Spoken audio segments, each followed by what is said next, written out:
Shalom, salam sejahtera untuk kita. Senang boleh menyapa seluruh anak-anak Tuhan yang diberkati Tuhan. Saya yakin kita dalam keadaan sehat diberkati Tuhan dan terus optimis akan terus mengalami hal-hal yang luar biasa bersama dengan Tuhan. Yuk, hari ini kita belajar renungan firman Tuhan. Kristen ya, yuk tunjukkan imanmu. Dalam Yakobus 2 ayat 17 dikatakan, demikian juga halnya dengan iman. Jika iman itu tidak disertai dengan perbuatan, maka iman itu pada hakikatnya adalah mati. Iman bukan hanya sebuah pengakuan, tapi suatu pembuktian lewat tindakan. Beriman berarti berbuat atau bertindak. Perbuatan kita itu adalah cerminan iman kita. Hari ini kita mau belajar dari seorang tokoh yang tidak asing bagi kita, yaitu Ayub, bagaimana ia memiliki iman yang luar biasa yang ditunjukkan lewat perbuatannya. Kisah Ayub menjelaskan kepada kita bagaimana iman itu diwujud nyatakan dengan tindakan-tindakan real yang terungkap dari kehidupannya. Dan kita belajar beberapa hal hari ini. Yang pertama, imannya ditunjukkan lewat respon yang positif. Ia melihat kehidupan dengan cara pandang yang benar. Kita boleh melihat bagaimana kisah Ayub, bagaimana hidupnya, kesalehannya, tapi Tuhan izinkan dia mengalami satu penderitaan yang sangat luar biasa. Bahkan bukan hanya asetnya, hartanya, anaknya pun diambil. Satu penderitaan yang luar biasa dialami. Tapi menjalani penderitaan itu, dia menunjukkan kualitas iman yang luar biasa ketika dia punya respon yang positif. Di ayat 21, di dalam Ayub 1 dikatakan, dengan telanjang aku keluar dari kandungan ibuku, dengan telanjang juga aku kembali ke dalamnya. Tuhan yang memberi, Tuhan yang mengambil, terpujilah nama Tuhan. Ayub sadar bahwa Tuhan berkuasa, berdaulat untuk memberi dan juga mengambil. Bukan apa yang terjadi membuat kita hancur, tapi respon kita terhadap apa yang terjadi.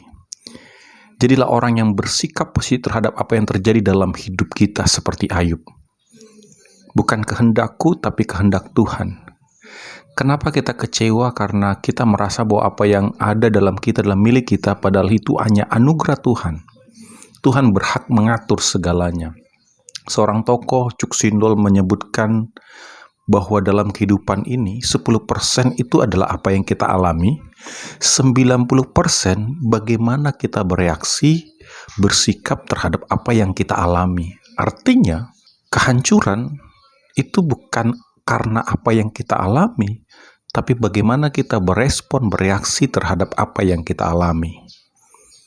Ayub, dia berpikir positif karena dia tahu bahwa Tuhanlah yang mengendalikan semuanya. Jadi kalau Tuhan yang memberi, Tuhan punya hak juga untuk mengambil.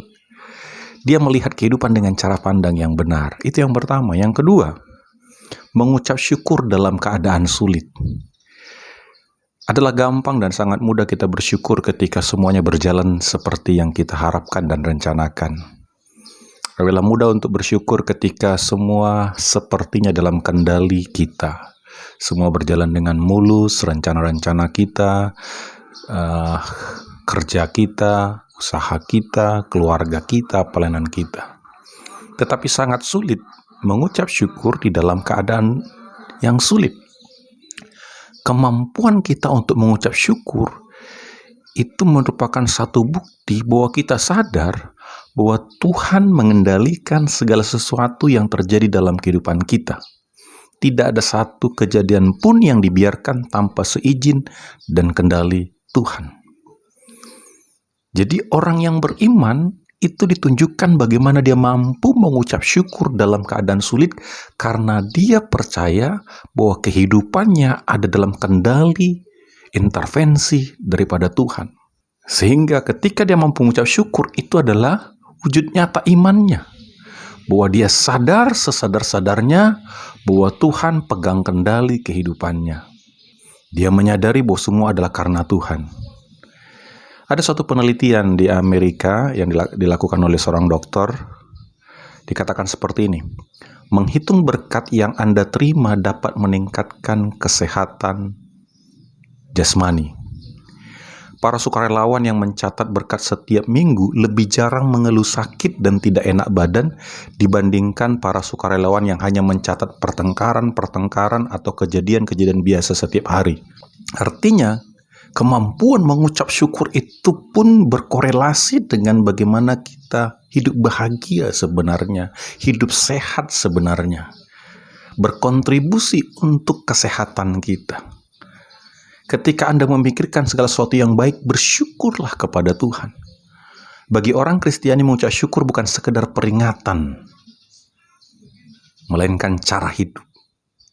Jadi kita tidak mengucap syukur hanya karena hari-hari tertentu, tetapi itu biar menjadi satu cara hidup. Mengucap syukur itu cara hidup, artinya mau dalam suka, mau dalam duka, ucap syukur itu adalah satu habit kita, satu gaya hidup kita. Seorang tokoh, Martin Seligman, mengatakan, untuk meningkatkan kesehatan emosi yang kuat, ia memberi anjuran kepada orang-orang agar memikirkan seseorang yang telah membuat perubahan besar dalam hidup mereka. Ia meminta mereka untuk menuliskan kisah tentang bagaimana orang tersebut telah membantu mereka, mengunjungi orang tersebut dan membacakan kisahnya keras-keras. Tes ini menunjukkan bahwa setahun kemudian orang yang melakukan itu lebih bahagia. Oleh karena itu, wujud iman kita di dalam Ibrani 13:15 dikatakan, sebab itu marilah kita oleh Dia senantiasa mempersembahkan korban syukur kepada Allah, yaitu ucapan bibir yang memuliakan nama-Nya. Ucapan syukur kita dapat kita lakukan lewat kata-kata puji-pujian kita kepada Tuhan, lewat perbuatan kita, seremoni. Dalam Kolose 3:17 dikatakan, dan segala sesuatu yang kamu lakukan dengan perkataan dan perbuatan, lakukanlah semuanya itu dalam nama Tuhan Yesus sambil mengucap syukur oleh Dia kepada Allah Bapa kita. Mengucap syukur juga dapat dinyatakan lewat korban. Membawa korban syukur dalam gereja, ucapan syukur kita untuk apa yang Tuhan kerjakan dalam kehidupan kita. Jadi mengucap syukur tidak hanya ketika semua berjalan dengan baik, tapi dalam keadaan sulit pun Tuhan menghendaki kita mengucap syukur sebagai bukti iman kita kepada Tuhan. Yang ketiga, iman yang ditunjukkan oleh Ayub adalah ia mau menerima keadaan tanpa mempersalahkan Tuhan, orang lain maupun keadaan. Pasal 2 ayat 10 dikatakan, engkau berbicara seperti perempuan gila. Apakah kita mau menerima yang baik dari Allah tapi tidak mau menerima yang buruk? Dalam semuanya itu Ayub tidak berbuat dosa dengan bibirnya. Keadaan tidak selalu baik, tetapi Ayub tidak mempersalahkan Tuhan atas apa yang dia alami. Ada banyak orang lari dari masalah dan mempersalahkan orang lain terhadap apa yang dia alami. Dia katakan, aku seperti ini karena dia, karena keadaan, bahkan karena Tuhan.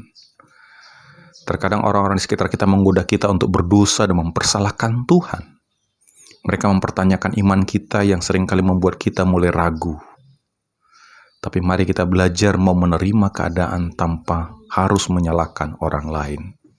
Yang keempat, wujud nyata iman yang dibuktikan oleh Ayub adalah dia menjaga hidupnya. Dalam hal ini dalam mulutnya. Terkadang masalah membuat kita berdosa dengan mulut kita. Ada satu statement mengatakan memang lidah tak bertulang. Perkataan punya kuasa. Di dalam Amsal 18:21, hidup dan mati dikuasai oleh lidah, siapa suka menggemakannya akan menuainya. Banyak orang hancur karena perkataan.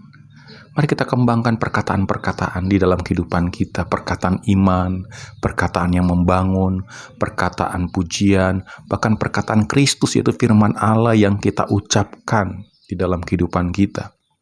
Karena kita tahu dalam Amsal 16:24, perkataan yang menyenangkan adalah seperti sarang madu, manis bagi hati dan obat bagi tulang-tulang. Bahkan sebagai anak Tuhan dikatakan dalam Efesus 4:29, janganlah ada perkataan kotor keluar dari mulutmu, tapi pakailah perkataan yang baik untuk membangun di mana perlu supaya mereka yang mendengarnya beroleh kasih karunia. Jadi kalau kita boleh melihat, perkataan Kristus harusnya ada dalam kehidupan kita. Orang yang bijak adalah orang yang tahu apa yang dia harus katakan dan kapan dia mengatakannya. Mulut adalah organ penting yang mempengaruhi hidup seseorang. Kualitas orang dilihat dari mana? Yaitu dari perkataannya. Kata-kata kita adalah ekspresi iman kita. Banyak orang sangat teliti concern tentang apa yang masuk lewat mulutnya, tetapi kurang teliti terhadap apa yang keluar dari mulutnya. Concern tentang apa yang masuk, tapi tidak fokus kepada apa yang keluar. Sehingga dengan sembrono mengeluarkan kata-kata negatif terhadap diri, keluarga, orang lain, bahkan terhadap Tuhan. Mari kita berhati-hati terhadap perkataan kita. Karena apa yang kita keluarkan sama dengan kita sedang menabur benih. Ketika kita menabur benih, kita akan menuai benih itu. Karena apa yang kita tabur, itu yang kita tuai. Kata-kata itu bisa membuat yang susah terhibur, yang lemah dikuatkan, yang jatuh bisa dibangkitkan. Tapi sebaliknya kata-kata itu bisa menghancurkan ketika kata-kata negatif, bersungutan, mencela, menghakimi. Mari kita belajar bersama-sama bagaimana Ayub menahan mulutnya. Di dalam penderitaannya, dia bisa menjaga hidupnya dengan menahan mulutnya untuk tidak mengeluarkan kata-kata yang tidak pantas terhadap Tuhan, terhadap sesama, terhadap keadaan. Inilah kualitas iman yang ditunjukkan oleh Ayub ketika dia menghadapi satu penderitaan dalam kehidupannya. Demikian juga kita harusnya belajar dari Ayub ini bagaimana kita tunjukkan iman kita lewat perbuatan kita yang terekspresi di dalam kehidupan kita sehari-hari, bahkan di dalam penderitaan. Penderitaan mengungkapkan bagaimana kualitas iman kita sesungguhnya. Tuhan Yesus memberkati.